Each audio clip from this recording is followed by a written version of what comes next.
Sir, ಈ VFX ಮತ್ತು ಈ ಮೇಕಿಂಗ್ ವಿಚಾರದಲ್ಲಿ ಯಾವ ಮಟ್ಟಿಗಿನ ತಂತ್ರಜ್ಞಾನವನ್ನು ಬಳಸ್ಕೊಳ್ಳಲಾಗಿದೆ ಈ ಸಿನಿಮಾದಲ್ಲಿ ಅಂತ? ಎಲ್ಲ ಇನ್ಹೌಸಲ್ಲೇ ಮಾಡಿದ್ದೇವೆ. ಅದ್ರ ಜೊತೆಗೆ ನಿಮಗೆ ಹೇಳಲಿಕ್ಕೆ ಇಷ್ಟ, ನಮ್ಮ ಹತ್ರ ಎಷ್ಟು ತಾಕತ್ತಿದೆ, ನಾವು ಬಾಹುಬಲಿ ಮಾಡಿಲ್ಲ. ಹಾಗಂತ ನಾವು ಕಳಪೆ ಪ್ರಮಾಣದಲ್ಲೂ ಮಾಡಿಲ್ಲ. ನಮ್ಮ ಯಥಾನುಶಕ್ತಿ ನಮ್ಮ ಬಜೆಟ್ ಲಿಮಿಟಲ್ಲಿ ಏನೆಲ್ಲ ಮಾಡಲಿಕ್ಕೆ ಸಾಧ್ಯತೆ ಇದೆಯೋ ನಿಮ್ಮನ್ನು ಎಂಟರ್ಟೈನ್ ಮಾಡಲಿಕ್ಕೆ ಆ ಎಲ್ಲ ಪ್ರಯತ್ನಗಳನ್ನು ಇದರಲ್ಲಿ ಮಾಡಿದ್ದೇವೆ. ಖಂಡಿತವಾಗಲೂ ನಿಮಗೆ ಖುಷಿ ಕೊಡುತ್ತೆ. ನಮ್ಮ ಶಕ್ತಿ ಮೀರಿದ ಪ್ರಯತ್ನ ನಡೆದಿದೆ ಇದರಲ್ಲಿ. ಸರ್, ನಿಮ್ಮ ಪ್ರತಿ ಕೆಲಸ ಪ್ರತಿ ಕನಸಿಗೆ ಜೊತೆಗೆ ನಿಲ್ಲುವಂಥ ಒಂದು ತಂಡ ಗೆಳೆಯರ ಬಳಗ ಇದೆ. ಅದರಲ್ಲೂ ಭಾಳ ಮುಖ್ಯವಾಗಿ ಪ್ರಶಾಂತ್ ನೀಲ್ ಅವ್ರದ್ದು ಈ ಥರದೊಂದು ಕನಸು ಅವ್ರ ಹತ್ರ ಹೇಳಿದಾಗ ಅವ್ರ ಕಡೆಯಿಂದ ಬಂದ ರೆಸ್ಪಾನ್ಸು ಮತ್ತು ಈ ಗ್ಲಿಮ್ಸಸ್ ಏನಾದರೂ ನೋಡಿದ್ರೆ ಅವ್ರು ಮಾತನಾಡಿದ್ರೆ? ಇಲ್ಲ, ಅವರಿಗೆ ಗ್ಲಿಮ್ಸಸ್ ಅಂತ ನಾನು ಇನ್ನೂ ತೋರಿಸಿಲ್ಲ. ಖಂಡಿತ ತೋರಿಸ್ಬೇಕು. ಖಂಡಿತವಾಗಲೂ ಆ್ಯಸ್ ಎ ಬ್ರದರ್ ಆಗಿ ಅವರ ನೆರಳು ಯಾವಾಗಲೂ ನಮ್ಮ ಮೇಲೆ ಇದ್ದೇ ಇರುತ್ತೆ. ಎಲ್ಲ ಹಂತದಲ್ಲೂ ಈ ಥರ ಸಿನಿಮಾ ರಿಲೀಸ್ ಆಗ್ತಾ ಇರೋದು ಅವ್ರಿಗೆ ಗೊತ್ತು, ತಿಳಿಸಿದ್ದೇನೆ. ಅದೆಲ್ಲ ಆ ಮಾತುಕತೆ ನಡೆದಿದೆ. ಖಂಡಿತ ಯಾವಾಗಲೂ ನಮ್ಮ ಜೊತೆಗೆ ಇರ್ತಾರಂತ ನಂಬಿಕೆ ಇದೆ. ಅದ್ರ ಜೊತೆಗೆ ನಮ್ಮ ಬಳಗದವ್ರ ಬಗ್ಗೆ ನಾನು ಹೇಳಲೇಬೇಕು. ಕ್ಯಾಮರಾಮ್ಯಾನ್ ಬಗ್ಗೆ ನಾನು ಅಪ್ರಿಸಿಯೇಷನ್ ಕೊಡಲೇಬೇಕು. ಒಬ್ಬ ಅದ್ಭುತವಾದಂಥ ಕ್ಯಾಮರಾಮನ್ನ ಈ ಸಿನಿಮಾ ಮೂಲಕ ನಾನು ನೋಡಿದೆ. ಅವರ ಡೆಡಿಕೇಶನ್, 4 ಕ್ಯಾಮರಾವನ್ನು ಅವ್ರು ಹ್ಯಾಂಡಲ್ ಮಾಡಿದಂಥ ರೀತಿ. ನಾನು ಏನೆಲ್ಲ ಅಂದ್ಕೊಂಡಿದ್ದೀನಿ, ಲೈಟ್ ಬಳಸಬಾರ್ದು ಅಂತ ಹೇಳಿದ್ದೆ. ಇಡೀ ಸಿನಿಮಾ ನಾವು ಲೈಟ್ ಬಳಸಿಲ್ಲ, ಬರೀ ದೊಂದಿ ಬೆಳಕಲ್ಲಿ ಇಡೀ ಸಿನಿಮಾನ ಶೂಟ್ ಮಾಡಿದ್ದೀವಿ. ಅದಾದಮೇಲೆ ಅವ್ರು ಟೋಟಲ್ ಟೀಮ್ ಒಂದು ಬ್ಯೂಟಿಫುಲ್ ಟೀಮನ್ನು ನನಗೆ ಕೊಟ್ಟರು. ನಾನು ಏನು ಅಂದ್ಕೊತೀನೋ ಅದನ್ನು ಪ್ರೆಸೆಂಟ್ ಮಾಡಿಕೊಟ್ರು. ಅದಾದಮೇಲೆ ಲೈಟ್ ಬೇಡ ಅಂದವಾಗ ನನಗೆ ಬೆಂಕಿಯಲ್ಲೇ ಇಡೀ ಸಿನಿಮಾ ತೋರಿಸ್ಬೇಕಾಗ ಅದಕ್ಕೆ ಹೆಲ್ಪ್ ಮಾಡಿದವರು, ಬೆಂಕಿಯಲ್ಲೇ ಬೆಳಕನ್ನು ಕೊಟ್ಟವರು ನಮ್ಮ ಲೆಮನ್ ಮಹೇಶ್ ಅವರು. ಅವ್ರ ಬಗ್ಗೆ ಎಷ್ಟು ಹೇಳಿದ್ರು ಸಾಲ.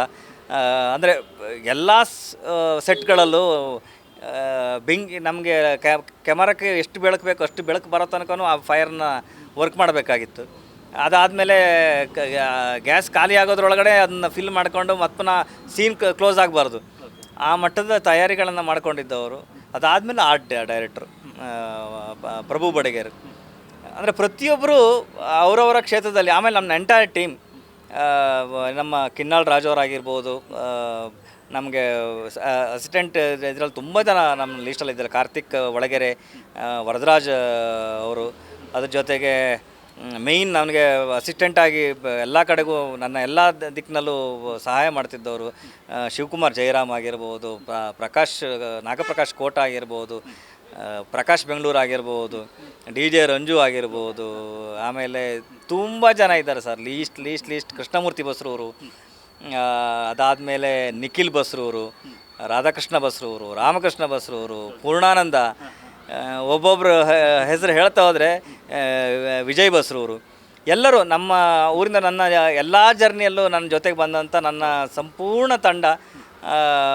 ಅದ್ರ ಜೊತೆಗೆ ಈ ಎಲ್ಲ ಪೋಸ್ಟ್ ಪ್ರೊಡಕ್ಷನ್ ದಾರಿಯಲ್ಲಿ ಬಂದವಾಗ ನನಗೆ ಹೆಲ್ಪ್ ಮಾಡಿದವರು ನಂದು ಜೆ ಅಂತ ಸೌಂಡ್ ಎಫೆಕ್ಟ್ಸು, ಆಮೇಲೆ DTS ಮಿಕ್ಸಿಂಗ್ ಮಾಡಿ ನನ್ನ ಜೊತೆಗೆ ಇರೋರು. ಅದ್ರ ಜೊತೆಗೆ ಸಂತೋಷ್ ವೆಂಕಿ. ಅಂದರೆ ಪ್ರತಿಯೊಬ್ಬರು ಆಯಾಯ ಸಮಯಕ್ಕೆ ಸರಿಯಾಗಿ ಏನೇನು ನನಗೆ ಸಹಾಯ ಮಾಡಬೇಕು ಅದೆಲ್ಲನ್ನ ಏನು ಹಗಲು ರಾತ್ರಿ ಅಂದೇ ನನಗೆ ಸಹಾಯ ಮಾಡಿದವರು. ಯಾರ್ದಾರು ಹೆಸರು ಬಿಟ್ಟೋದಿದ್ರೆ ದಯವಿಟ್ಟು ಕ್ಷಮಿಸಿ. ಎಲ್ಲರೂ ನನ್ನ ತಂಡದಲ್ಲಿರುವಂಥ ಪ್ರತಿಯೊಬ್ಬರು ಸಹಾಯ ಮಾಡಿದವರೇ, ಎಲ್ಲರೂ ಹಗಲು ರಾತ್ರಿ ಅಂದೇ ಸಹಾಯ ಮಾಡಿದವರು.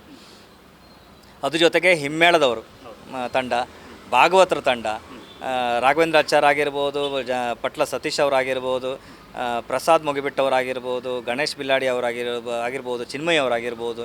ಹಿಮ್ಮೇಳದಲ್ಲೂ ಅಷ್ಟೇ ವಿಶ್ವಂಬರ್ ಆಗಿರ್ಬೋದು, ನಮ್ಮ ಚಂಡೆ ಶಿವಾನಂದ ಆಗಿರ್ಬೋದು. ಎಲ್ಲ ಯಕ್ಷಗಾನದ ದಿಗ್ಗಜರನ್ನು ನಿಮಗೆ ಒಂದು ತಟ್ಟೆಯಲ್ಲಿ ಎಲ್ಲರನ್ನ ಹಾಕಿಟ್ಟಿದ್ದೀನಿ. ಸೊ ಎಲ್ಲ ದಿಗ್ಗಜರನ್ನ ಇಟ್ಟಿದ್ದೀನಿ. ನಿಮಗೆ ಮೃಷ್ಟಾನ್ನ ಭೋಜನವನ್ನು ಅವ್ರು ಕೊಡ್ತಾರೆ 18ನೇ ತಾರೀಕು. ನಮ್ಮೆಲ್ಲರ ಕೆಲಸ ಯಕ್ಷಗಾನವನ್ನು ಎತ್ತಿ ಹಿಡಿಯುವಂಥ ಕೆಲಸ ನಾವು ಮಾಡಬೇಕು. ಇದು ಸಿನಿಮಾ ಅಂತ ನೋಡಬೇಡಿ, ಹಾಗಂತ ಸಿನಿಮಾ ಅಲ್ಲ ಅಂತಲ್ಲ, ಯಕ್ಷ ಸಿನಿಮಾ ಇದು. ಒಂದು ಕಮರ್ಷಿಯಲ್ ಎಲಿಮೆಂಟ್ ಇರುವಂಥ ಎಲ್ಲ ಏನು ಗಟ್ಟಿತನ ನಮ್ಮ ಯಕ್ಷಗಾನದಲ್ಲಿ ಇದೆ ಅಂತ ತೋರಿಸ್ಕೊಡುವಂಥ ಒಂದು ಇದು. ಇನ್ನೆಲ್ಲೋ ಕತೆಗೆ ನೀವು ಇಲ್ಲೇನೋ ಬೇರೆ ಕಡೆ ಹೋಗುವಂಥ ಅಗತ್ಯ ಇಲ್ಲ. ಯಕ್ಷಗಾನ ಕತೆಗಳ ಕೋಟಿಗಟ್ಟಲೆ ಕತೆ ಇದೆ. ಇದೊಂದು ಕ್ಲಿಕ್ ಆಗಲಿ, ನಿಮ್ಗೆ 100% ಇನ್ನೊಂದಿಷ್ಟು ಡೈಮೆನ್ಷನ್ಗಳು ಓಪನ್ ಆಗುತ್ತೆ. ಆ ದಾರಿಗೆ ನಾವು ಮಾಡಿಕೊಡ್ಬೇಕು. 18ನೇ ತಾರೀಕು ಸಿನಿಮಾ, ಯಕ್ಷ ಸಿನಿಮಾ, ಯಕ್ಷಗಾನದ ಹಬ್ಬ ನಡೀಲಿಕ್ಕಿದೆ. ನಾವೆಲ್ಲರೂ ಅದರೆಲ್ಲ ಭಾಗಿಯಾಗೋಣ. ಇಡೀ ಪ್ರಪಂಚಕ್ಕೆ ಯಕ್ಷಗಾನದ ತೇರನ್ನು ಎಳೆದು ತೋರಿಸೋಣ ಅಂತ ಹೇಳಲಿಕ್ಕೆ ಇಷ್ಟಪಡ್ತೇನೆ. ಸರ್, ನೀವು ಹೇಳ್ದಂಗೆ ಒಂದು ಒಳ್ಳೆ ಟೈಮ್, ಯಾಕಂದರೆ ತುಂಬ ಅವಶ್ಯಕವಾದಂಥ ಸಿನಿಮಾ. ಮೊದಲು ಒಂದು ಕಾಲಘಟ್ಟದಲ್ಲಿ ಒಂದು ಪ್ರದೇಶಕ್ಕೆ ಒಂದಷ್ಟು ಜಿಲ್ಲೆಗಳಿಗೆ ಮಾತ್ರ ಯಕ್ಷಗಾನ ಗೊತ್ತಿತ್ತು. ಬಟ್ ಈಗ ಎಲ್ಲ ಒಂದು ಜಾಗಗಳಿಗೂ ಪ್ರದೇಶಗಳಿಗೂ ಹಬ್ಬಿದೆ. ಮತ್ತು ಒಂದಷ್ಟು ಸೋಷಿಯಲ್ ಮೀಡಿಯಾದಲ್ಲಿ ಸಾಕಷ್ಟು ನೋಡ್ತಾ ಇರ್ತಾರೆ. ಯಾಕಂದರೆ ಪ್ರಸ್ತುತ ಸಮಾಜದಲ್ಲಿ ಏನೇನು ನಡೀತದೆ ಅದನ್ನೇ ಇಟ್ಕೊಂಡು ಒಂದಷ್ಟು ಹಾಸ್ಯವಾಗಿ ಒಂದಷ್ಟು ಯಕ್ಷಗಾನ ಮಾಡ್ತಾರೆ, ಒಂದಷ್ಟು ಇತಿಹಾಸನೂ ಹೇಳ್ತಾರೆ. ಎಲ್ಲೋ ಒಂದು ಕಡೆ ಬೇಕಾದಂಥ ಸಿನಿಮಾ ಮತ್ತು ಯಕ್ಷಗಾನದ ಅರಿವು ಇರೋದ್ರಿಂದ ಇನ್ನೂ ದೊಡ್ಡ ಮಟ್ಟದ ಗೆಲ್ಲು ಸಿಗುತ್ತೆ ಅಂತ ಅನಿಸುತ್ತೆ ಸರ್. ಖಂಡಿತ. ಅಂದರೆ ಪ್ರಯತ್ನಗಳನ್ನು ನಾವು ಮಾಡಿದ್ದೀವಿ. ಇದು ಈ ಥರದ ಪ್ರಯತ್ನಗಳನ್ನು ಬರೋದು ರೇರು. ಅಂದರೆ ಆ ಡಿಸಿಷನ್ನ ಭಗವಂತ ನಮ್ಗೆ ಕೊಟ್ಟಿದ್ದು, ನಾವು ಅದನ್ನು ಪ್ರೇರಣೆಗೊಂಡು ನಾವು ಮಾಡಿದ್ದು. ಇವೆಲ್ಲವೂ ಎಲ್ಲೋ ಒಂದು ಆ್ಯಂಗಲ್ ನಮ್ಗೆ ಅನಿಸ್ತಾ ಇದೆ, ಇದು ಪ್ರಪಂಚ ನೋಡುವಂಥ ಕಾಲಘಟ್ಟ ಬಂದಿದೆ. ನಮ್ಮ ಕಲ್ಚರ್ನ, ನಮ್ಮ ಕರ್ನಾಟಕದ ಕಲ್ಚರ್ನ ಪ್ರಪಂಚ ನೋಡುವಂಥ ಕಾಲ ಬಂದಿದೆ. ಖಂಡಿತ ನಾವೆಲ್ಲರೂ ಸೇರೋಣ, ಒಂದು ಇದನ್ನು ನಮ್ಮ ಕಲ್ಚರ್ ಥರದಲ್ಲಿ ಇದನ್ನು ಪ್ರೆಸೆಂಟ್ ಮಾಡೋಣ. ಇದನ್ನು ನೋಡಿ ಏನೋ ಕಣ್ಣು ತುಂಬಿಸ್ಕೊಂಡು ನಾವು ನೋಡಿ ಇನ್ನೊಬ್ಬರಿಗೂ ತೋರಿಸಿ ಈ ಹಬ್ಬವನ್ನು ಆಚರಿಸೋಣ ಅಂತ ಹೇಳಲಿಕ್ಕೆ ಇಷ್ಟಪಡ್ತೀನಿ. Thank you so much. ಒಳ್ಳೆಯದಾಗಲಿ, ದೊಡ್ಡ ಸಕ್ಸಸ್ ಆಗಲಿ. ನೀವು ಹೇಳ್ದಂಗೆ ಯಕ್ಷಗಾನ ವಿಶ್ವಗಾನ ಆಗೋ ಥರ ಆಗಲಿ. Thank you so much sir. Thank you sir. ಇದಿಷ್ಟು ರವಿ ಬಸ್ರೂರವರ ಮತ್ತು ಕ್ಯಾಮರಾ ಪರ್ಸನ್ ಪ್ರಶಾಂತ್ ಜೊತೆ Lokesh, News First Bengaluru. News First ನಿರ್ಭೀತಿಯಿಂದ ನಿಮ್ಮ ಪರವಾಗಿ.